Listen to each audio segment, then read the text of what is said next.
பண்ணாதே.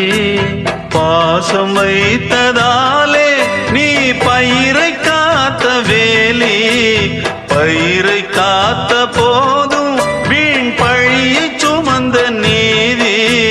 சாமி வந்து கேட்டிடுமா, வீண் பழியை தீர்த்திடுமா? விண்ணுக்கும் மண்ணுக்கும் சம்பந்தம் உண்டுன்னு சொன்னது யாரு? அது மன்னவன் பேரு. அந்த வானத்தை போல மனம் படைச்ச மன்னவனே, பனி துளிய போல குணம் படைச்ச தென்னவனே.